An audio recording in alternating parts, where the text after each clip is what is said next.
Hey guys, so today I'm going to relive Berlin Marathon 2022 with you guys. I'm going to let you know how it went from start to finish, exactly how the race was. And then at the end, I'm going to let you know my best learnings from the race, my best learnings from the block, some of the top comments that I saw on either Instagram, YouTube or Strava, as well as when my next sub 220 attempt is going to be and which race it's going to be at. So, but before I do that, I feel like I didn't give one boom shakalaka the whole Berlin Marathon weekend, and it was an amazing performance. So here we go, boom shakalaka. I'm in good spirits about everything. I honestly had the race of my life. Once I explain everything, you'll see why I feel like this way. But at the same time, I have moments where I just need to go and just scream and let it out and vent a bit, because as you know, I finished in 2:20.08 and I needed 9 more seconds. In fact, my race number was 144. So 1 plus 4 plus 4 equals 9. I'm not superstitious, but next time I'm putting a minus before. Minus 144. We're 9 seconds under. But yeah, I must just say the support has been incredible. I've seen all the messages, all the comments. Thank you so much for that. And the way I'm looking at it is that it's a 51-second PB, which is just astronomical, and it's not a 9-second missed opportunity.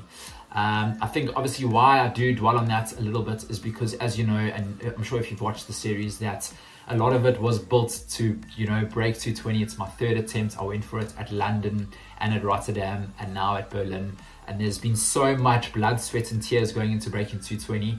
And for a large portion of the race, I really believed it. And I was feeling great. And I thought today is going to be the day. And there's probably been about, 12 or 13,000 kilometers of me visioning breaking 220. And when I ran under Brandenburg Gate towards the finish line and the clock was ticking just a tiny bit too fast, and I realized I'm going to just miss out. Like, that was just super, super, super tough to take. And once I sort of overcame that, I realized I had the run of my life and I can't be upset. So thank you for the positive feedback, the positive comments. Seriously, it helps me a lot.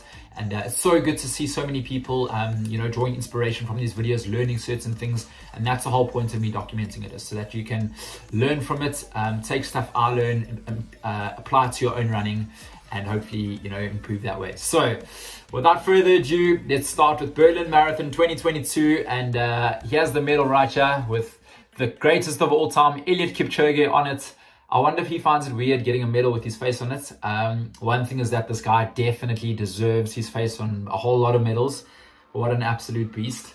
And that's pretty much where my race started. So I got into the, I'm so excited about that fist pump with Kipchoge, guys. Like, I felt like I could have gone home after that. That literally made my day. Like, that was amazing.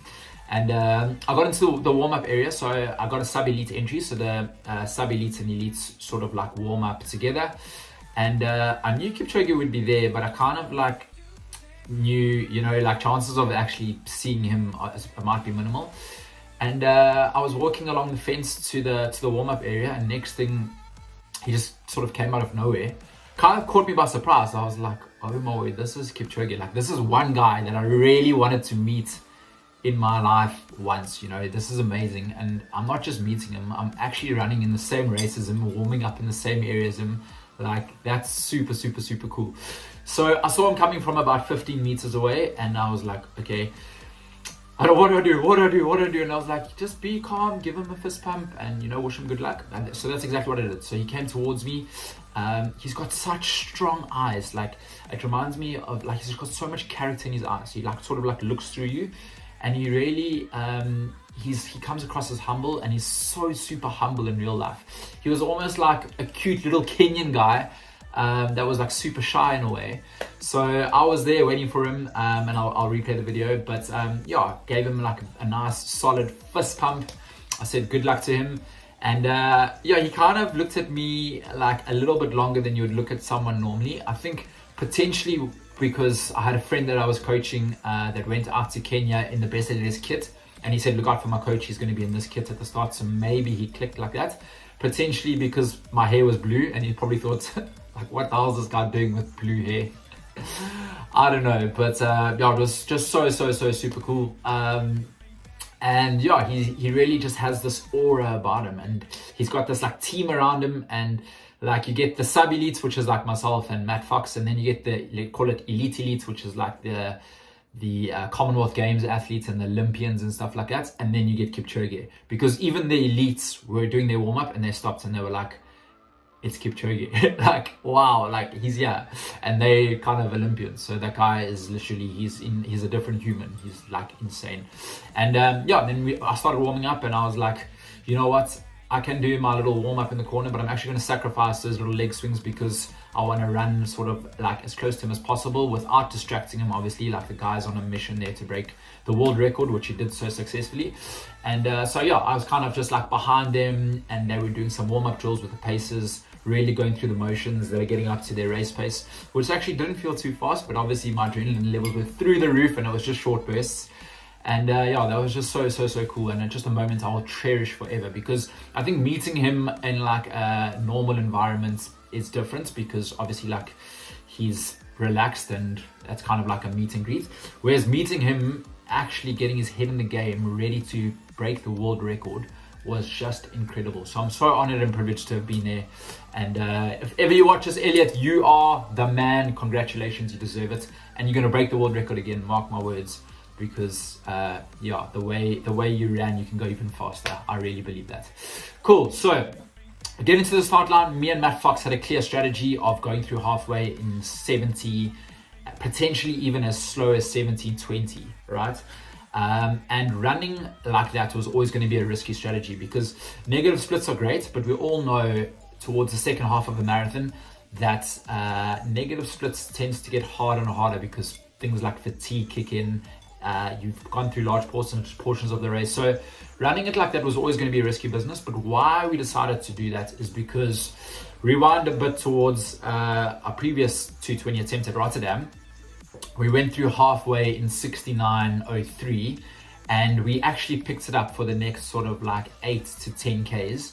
I was above my threshold, and the last 12 Ks were an absolute struggle. I was well under 220 shape, and I just was depleted, and it was awful. So I kind of had that in the back of my mind, like just get to halfway, you know, feeling strong. You can always put in a big shift second half, and that's going to be your best bet at breaking 220.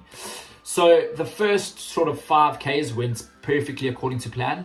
I must say, across the whole route, the drink stations, getting your own drink stations, was a game changer. It was every 5 kilometers, so I put a drink and then a gel every second station, and that really helped so much. There were only 2 dramas with that.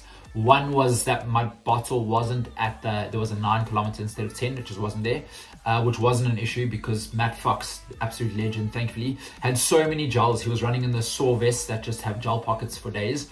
He was like an armed man with so many gels. He gave me a gel there, so that didn't really make a difference at all.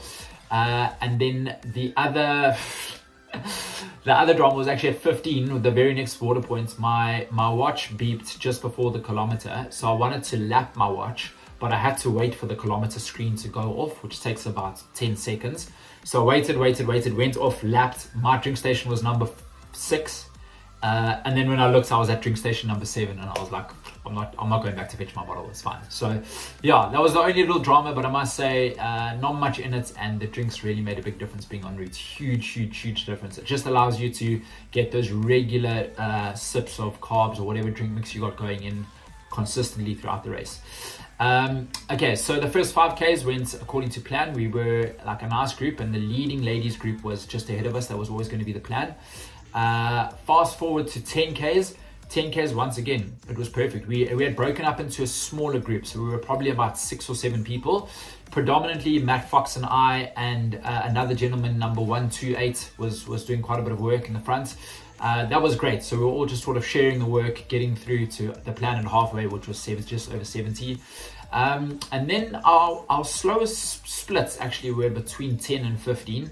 But once again, we were not far off pace, but just getting like settled into it and staying calm, let's say, working together, keeping the pack for as long as possible. So through 15 was great. I saw Mikey, my mate who was supporting and seconding me at 8Ks and 13Ks. It was great to see him. The support along the whole route was just insane. It was incredible. And a lot of people were supporting the sub 220 and screaming at myself and Matt that we can do it. So thank you for that if you're watching this. And then, yeah, we got to halfway. And we went through halfway in 70-16.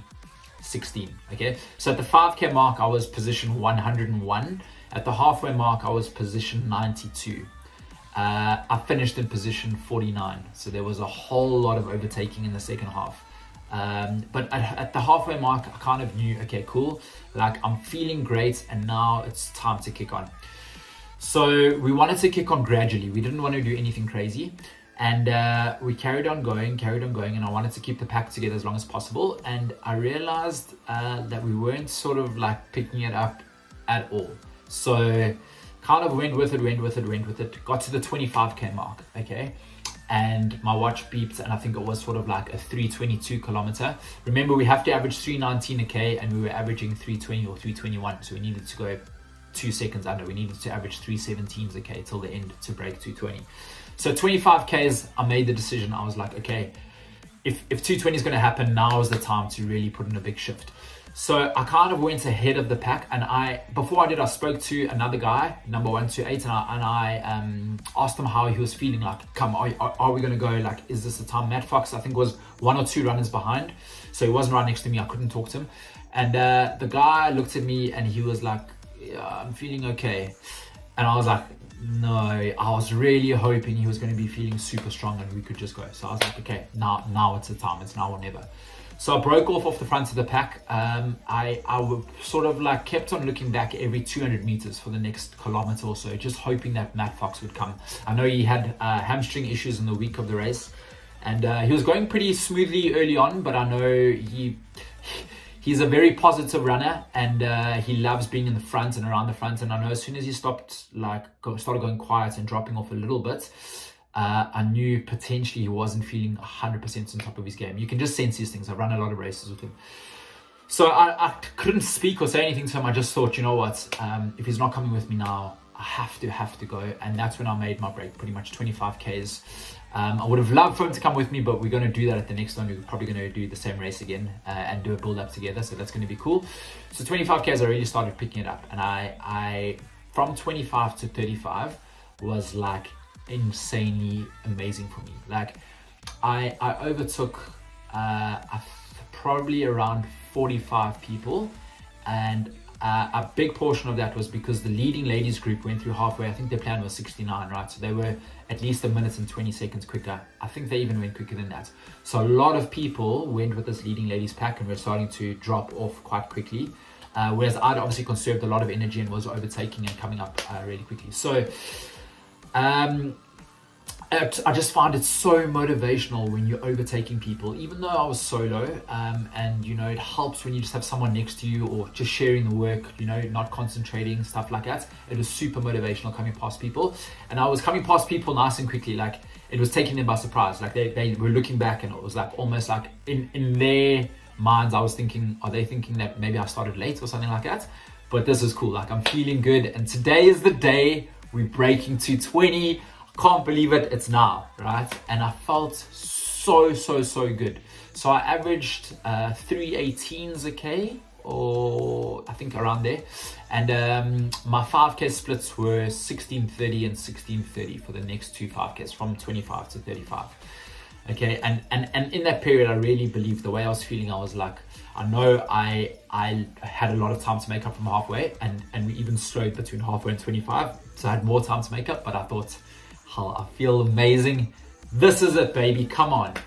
And I just thought, okay, cool. Kipchoge is ahead of me, and he's clearing the path for me. He's in his own world. Get into that Kipchoge world. Pretend you're him. Even though I'm 22 kilograms heavier than him, definitely don't have the form that he has. In my head, I was Kipchoge for that little bit. And then the drink station came at 35Ks. And that's with 7.2Ks to go, obviously. Mikey got some amazing footage there on the scooter, cycling. It was cool to have him for like 400 meters along the side. All my drink went smoothly. And then I wouldn't say I lost concentration at all, but I would say that fatigue then started kicking in, right? As it does. So from 25 to 35, I thought this is not how a marathon should feel. Like, this is feeling way too comfortable. And it's by far the most comfortable I felt in my last 5 or 6 marathons up until 35. I felt like I could have, spoken to someone on the phone up until that point. It was really, really comfy. But reality did kick in at 35. And I was like, ooh, okay. Now this is where the going really gets tough, but I was like, it's okay. It's what I've trained for. I've worked for a long, long time to set the mind for when this fatigue kicks in right now. So fatigue kicked in and I slowed down a little bit. I didn't quite, my form wasn't the same. So my form was going, but I was like, I knew it was borderline. So I was like, whatever you do over the next 7Ks is going to, determine the rest of you're going to talk about this forever. So just, give it your absolute all.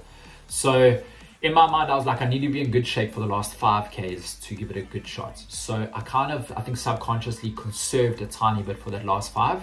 And if I look at the splits in those 2 kilometers, I lost about 4 seconds a K.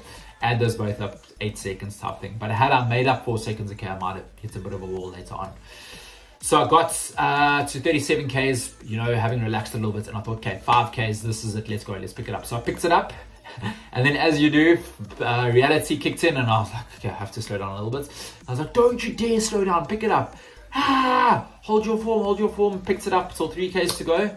I was like, I can't do this, you're not going to make the finish type thing. So slow down and it's kind of like those thoughts go through your head like, you can do it, pick it up, slow down, you're not going to finish, you're going to hit the wall, this is what you trained for. Your brain just gets scrambled and goes crazy. And I was like, as long as I give it my all, that's all I can ask for. So 2Ks to go comes and I didn't know if I was on or not. I was meant to write the split times down on my arm that morning and I just completely forgot about it. I kind of had an idea of what times I needed to be at certain points. Obviously my GPS was 200 meters longer, which is completely normal and I knew that was going to happen. So according to my average pace, I didn't quite know exactly, but I knew it was like super, super, super close. So I was like, okay, whatever you put in the next 2 kilometers is everything. So I picked it up from 40 to 42.2 and it was 2 kilometers. That was my fastest 2 kilometers of the whole race. My form was gone. I was like, definitely did not look like I was going smoothly, but my times were quicker because I was just like, come on. You haven't come all this way to just miss it. And you felt so good for so long. You're only hurting this last section. You can get through it. You can do it. Think about all the stuff you set your mind for. This is it. And the one I could see Brandenburg Gate coming up with about 800 meters to go, and it feels like it takes forever to get there at that stage of the race. And I knew that I needed to go through Brandenburg Gate at 2:18:45 because I knew it was around 400 meters. When I watched a video back yesterday of Kipchoge in the commentary, it's actually 352 meters from the end until the finish. I thought it was 400, but not that would have made any difference. So I went through the gates, under the gates at 1:19, I think 02. And I knew, well, in my mind it was 400 and I needed to do that in like 58 seconds, which was impossible, like completely impossible. Like I could maybe only do that if I'm doing a track race and I'm super fresh. But I was like, you know what, just maybe you miscalculated or something. Just keep going, like don't you dare give up. So I kept on pushing. And the closer I got to the clock, I could see that I wasn't going to do it. And in that last minute was the first time in the whole race I realized actually that I wasn't going to do it. So I think that's also why it stung so much. And like I said, it just felt like that clock was ripping my heart out in front of me because there was nothing I could do about it. And I'd run the perfect race. I'd felt so good for so long. Call it the perfect race according to my strategy. And I crossed the finish line and I knew I just missed it. I thought my time was around what I did, 2:20:08. And what you don't really see in the videos and what I publicize is how much effort went into that last 17Ks, I think, which is why it hurt so much. Because for 17S, my mind's screaming, you're on the fence, give it your all. And on the flip side, I gave it my all. And I just had a feeling, you know what, in the build up to this race, I before the 8 week block started, I did a Winchester Park run where I tried to break 16 and I did 16:02. And then I did Durban North Park Run where I wanted to break 15 and I did 15:10. And at Big Half, I wasn't feeling great, so I was like, okay, just go sub 69, and I did 69:03. So in a lot of the stuff in the build-up, I was like seconds over all the time. And it's not because I could find, it's literally a case of giving it my absolute all, and that's the time. You know what I mean? So yeah, I have this thing that I do after every race is I take about 10 or 15 minutes to myself, and I just pulled it off to the side and just away from everything and social media and, seeing people. I just went into a quiet spot, and initially for the first minutes, I thought, 42.2 kilometers is so far. 9 seconds is nothing. Like, really, what the hell? But having said that, I did London Marathon 2018, and I tried to break 2:20 there, and I did 2:20:01, and that I was in pain for the whole second half of the race, and that really, really, really hurt me. And I think, how the saying goes, what doesn't kill you make you stronger. And because I dealt with that back then, it made this one much easier to deal with. Of course, I was disappointed. I mean, I take it very seriously, and I know I'm capable of it. And it just wasn't meant to be. And the fact that I believed for so long and didn't get it made me disappointed. But at the same time, guys, I had the race of my life. Like, literally, I felt good up until 35Ks. Like, I haven't had a marathon like that for so long. As you know, a lot of the build-up was bumpy. It wasn't smooth. I felt like I was actually in better shape at Rotterdam than I was at Berlin. So I was really unsure about how I was going to race on the day. And I would say if you gave me 2:20:08, I don't know if I would have taken that, because I would want to be a bit quicker, but it's still such a phenomenal run. It's a 51-second PB, and I couldn't ask for much more on the day. Like, nothing went wrong. I didn't get cramps, I didn't get a stitch, I didn't have to tie my shoelace. I tried to take, the inside bend on every corner. So the race just went awesome, and it was just such a fun day out, and I fist pumped Kipchoge, who broke the world record, and it's just something I'll take to my grave with me. So all in all, like, what a seriously amazing run, and I really believe I can go so much faster. Like, because I was comfortable for so long, I feel like I can get myself into much better shape and go a lot faster. So in the next build, we're not going to just try and break 2:20, we're going to try and smash 2:20.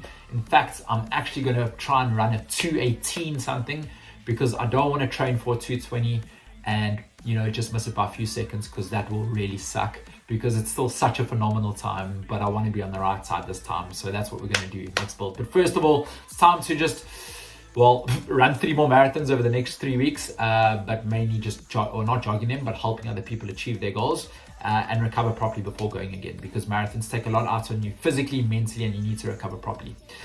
Okay, so that was my Berlin Marathon story, and it's just been so super awesome to watch the footage back and just see what Kipchoge did. The leading lady, 2:15, what a day. It was just, there was something incredible in the air in Berlin that day, and just what an incredible race it is. So my top learnings from the race, okay? First of all, is that a negative split strategy isn't always the best strategy, okay? If you look at Kipchoge, broke the world record, he went through halfway in 59:51. And he did a positive split. It's the world record, like by 30 seconds, right? It's not necessarily always the best way to run negative split strategy. Next time I run, I'm actually probably going to go for more of an equal, potentially even slight positive split strategy. When I was speaking to Stephen Scullion, he's an Irish Olympian, he was under the thought process that if I went through halfway in 70:16, which I did, or if I went through halfway in 69:25, as long as I was below my LT1 threshold, then second half I would have done the exact same time. So in actual fact, I'm losing a minute, not by conserving it, but because I could go closer to my lactate threshold. So it made a whole lot of sense to me, and there's only one way to test that, and that's to do lactate threshold testing. So I'll do that throughout the build up to the next one. The next learning is to write your split thumbs down on your arms, okay? I have no excuses, no regrets, and I don't think that would have changed anything, but it would have just made me slightly more aware. I was meant to write them down on my arms. Your GPS is never going to be perfect on the day. And if you're hunting a time, write down potentially like the 5, 10, 15, 20, 25, 30, 35, 40K splits, so you can check against each point how you're doing on track. The next thing is that this was quite a cool thing that I took in on race day, is that I actually had 5 gels this race. So I had 3 normal gels and 2 caffeine gels, and normally I would always only have 4, and that's my strategy and that's what works for me. I had 5 this time and I felt better than I ever have. I think, you know what, because I was so comfortable for that first half, it was so easy for me to consume them. So I had a gel at the start, at 10, at 20, at 30, and then at 35. So I had caffeine 30 and caffeine 35. My stomach felt amazing the whole time. I felt like I was, had a lot of energy, except for the last little bit. But that was my gel strategy. It worked really well for me, and probably one I'll try and take going forward. Obviously, in past races where I've gone out harder in the beginning and been in pain for longer, it hasn't been that easy to stomach gels. But in this one, it really was quite easy. So, try and get that fuel in from early on, because if you fuel up early on, it really does help you for the latter parts of the race. And then the last thing to take from this race is that every single second counts. In fact, if I just went 0.2 seconds per kilometer faster, I would have broken sub 220. So if you're in a race and you're targeting a time and you see a friend on the other side of the road and you think, let me just go high five them, or, let me go wide around this corner so I can have a little party by the band and whatever it is. Like, if you're not targeting a time, that's fine. But if you are, just be conscious of it, that every second counts. Like, even though it's 42.2 Ks, which is a hell of a long way, every second counts. Go as shortest line as you possibly can. Really focus. Try not lose any seconds, because when you look back at it, you want to fall on the right side of your goal. Then my top learnings from this training block. Okay, so this training block, I held a little bit back in training than I normally would. In the last training block, I really put in some big shifts, some really fast stuff. I felt like I was almost in the racing zone and I wasn't as effective and productive. I got to Berlin Marathon feeling magical, feeling fresh, the best I've ever felt. And I think a large portion is because I was disciplined after following what a lot of Kipchoge does. He saves a little bit back from training for race day. He maxes out at 90, very rarely 95%. And that way, I think it just helps you be super productive. You're not killing yourself. You're recovering faster and you can go again. So that's one thing that I really learned. The other thing that I'm taking forward is that the big mileage weeks, they don't necessarily make me faster at all. I think if I've been doing 120k weeks or 160k weeks, it wouldn't make too much difference. But one thing that it has helped me do is it's helped me recover a lot quicker. So it's already a couple of days after the race today. I went for a run and I feel really good. Nothing really hurts badly, let's say. Obviously, hammies are maybe a little bit tight. But I think a lot of that is because of the big mileage weeks. So big mileage weeks just help you recover quicker than you normally would, and I'm thanking those 100-mile weeks now. Then the next thing is that I overcame quite a difficult patch in my training. If you were watching the vlogs in the build-up, I went to Comrades Marathon in South Africa, and it just put me, it was an amazing experience, one I loved and I don't regret at all, but it sort of like really ruined my routine a bit. There were a few nights there where I got a couple of hours sleep, lots of travel and stuff in between. And because I'd overcome that difficulty, I felt like I got to the start line feeling almost stronger. Like I had a mini win in the block in a way. Because I was in like a really tough position, got over that, and what doesn't kill you makes you stronger. I felt in my previous block, the Rotterdam block, a lot went well. It was almost perfect, and I got to the start line thinking like nothing's gone wrong. So if you're having a tough time throughout your training, grind through it, and I promise you it'll make you stronger. Okay, so now my top comments that I've seen come through. So there's been a whole heap, and thank you for that. The one person said that when Kipchoge fist pumped me, he looked like he saw me as a competitor.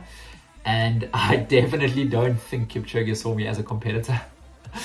I don't even know if Kipchoge sees anyone as a competitor. He probably, he's so humble in his own little world, but there's no one that actually comes close to him at the moment. And he definitely did not see me as a competitor, but thank you for that.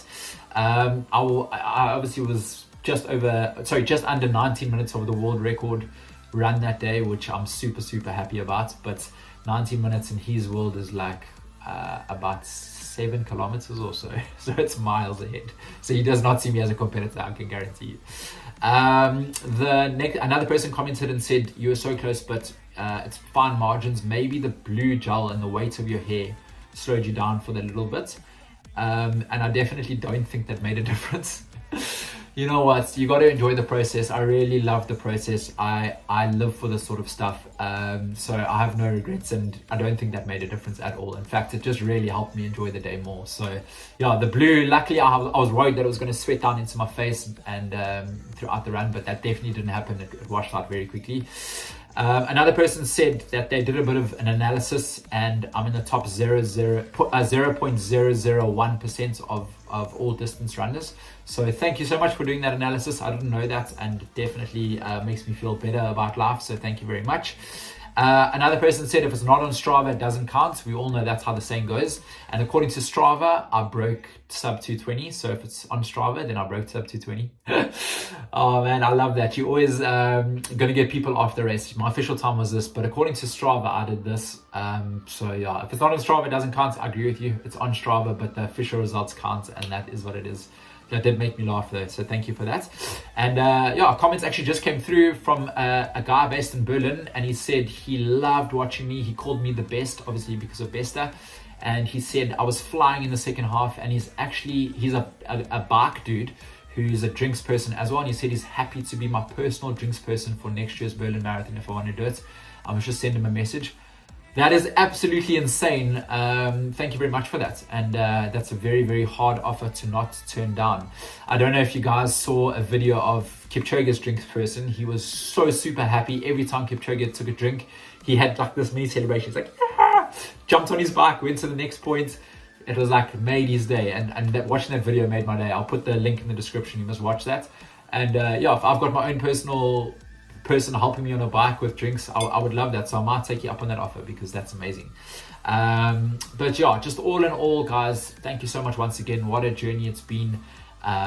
Walking away with it's just been such an amazing 8-week block. I had the most incredible race. We're still searching for that little cherry. We can taste the cherry. It's getting closer to the mouth. And next time, I have no doubt it's going to be. What brings me to my next point. So my next race that I'm going to be targeting is going to be Seville Marathon 2023, which is on the 19th of February. Why that race? For two reasons. One is because there's a whole heap of sub 220 runners. Which is great. I'm probably going to have a different tactic there. I think I want to get into really, really good shape, go through halfway in 69 minutes. If we can equal splits, boom, 218. If we negative split, okay, let me stop dreaming and getting too excited. But that's the plan, and who knows what sort of shape we can get into. Matt Fox is doing it as well, so we're going to be doing a build in London together. So there's going to be some tasty sessions coming up. We'll get it all out there. And the other reason is because there's some pretty cool news that I'm going to be able to share with you soon. So timings just work perfectly for that race. So that's pretty cool. But yeah, overall, just really happy and privileged to have finished in the top 50 at Berlin. And thank you for watching. If you have any questions, put them in the comments. Hopefully some of the stuff I learned can help you as well. And if it's not sub 220, it's not the end. And even when it is sub 220, I don't even know if that's going to be the end. There's still a lot left in these legs. My heart was ripped out in front of me, but I'm still smiling because it was incredible, and there's more to come. So thank you guys so much, and see you on the flip side. Let me give one more. Boom! Shakalaka.